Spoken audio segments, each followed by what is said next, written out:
Development after प्यूबरिटी। तो यहां पर क्या हुआ, this is considered as primordial follicle. अब जीएनआरएच आ रहा है, जीएनआरएच के इन्फ्लुएंस में एलएच और एफएसएच, चलिए बुलाइए, ये आ गया एलएच और साथ ही में देखिए देखिए आ गया यहाँ पे, और साथ ही में आ गया एफएसएच। ये एलएच और एफएसएच आ गए यहाँ पर, क्या नाम है इसका, primordial follicle.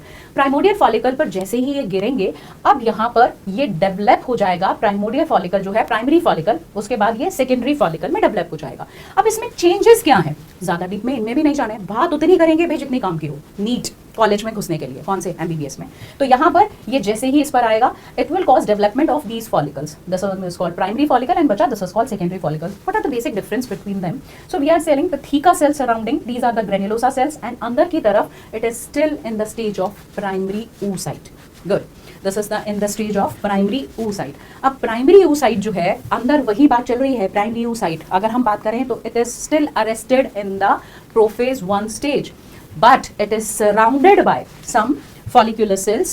These cells are actually present in the ovary itself. ठीक है, I am not going in the deeper कि LH के लिए भी रिसेप्टर्स मौजूद हैं, FSH के लिए भी रिसेप्टर मौजूद हैं, but basically if we talk about the follicle stimulating hormone, why the hormone get its name? Follicle stimulating hormone, because this hormone is stimulating or it is inducing the formation of follicles in ovary.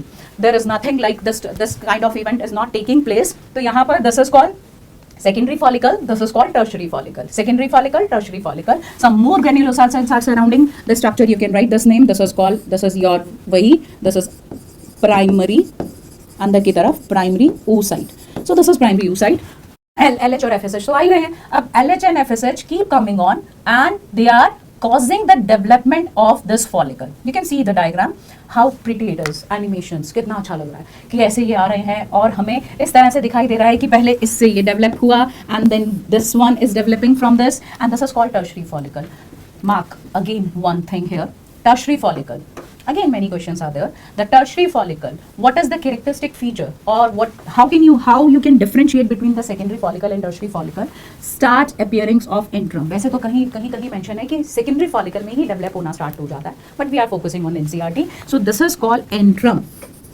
This is called antrum because some cells are secreting a fluid जो उन्हें side में push कर रही हैं and this cavity start appearing. It is secreted by the cells surrounding it. And this cavity, अभी आपके लिए इसकी कोई जरूरत नहीं है, और साइड में आपको थीका सेल्स दिखानी है। यहाँ पर थीका लेयर्स भी डिफरेंशिएट हो जाएगी, theca interna as well as theca externa. अब यहाँ पर ये बाहर वाली जो सेल्स हैं, बाहर वाली जो है इसका नाम थीका एक्सटर्ना, ठीक है, तो this is called theca interna. अंदर वाली layer is called theca interna. Fine, this is called secondary oocyte. Why we are saying secondary? अभी तक मैं आई नहीं हूँ उस बात पे, मैंने दिखाया जरूर है, बात नहीं की ना, तो बात तो करनी है, अभी बाकी है। Okay, primordial follicle, primary follicle, secondary follicle, then this is tertiary follicle. Tertiary follicle जो है, it is possessing a cavity called antrum which is filled with a fluid, ठीक है। अब यहाँ पर बाहर की तरफ two layers differentiated, one is called theca externa and the inner one is called theca interna. Theca externa, theca interna. This is the secondary oocyte. How come? Primary oocyte starting से चल रहा है. It is containing primary oocyte. It is containing primary oocyte. It is containing primary oocyte. And this is tertiary follicle. अब when we are talking about the menstruation cycle of a female, which is ideally of 28 days, LH and FSH keep on coming. Under the influence of LH and FSH, both are gonadotrophins. These gonadotrophins are working on the cells and the cells are proliferating. What do you think? जब एक ovary के अंदर अगर हम देखें तो ovary के अंदर millions of eggs present होते हैं at the time of birth. But follicular atresia took place in a female until the puberty reach. तब तक puberty तक many of the follicles they get degenerated. The term is called follicular atresia. The term is called follicular atresia. ठीक है, almost 60,000 to 80,000 जो follicles हैं they remain in each ovary.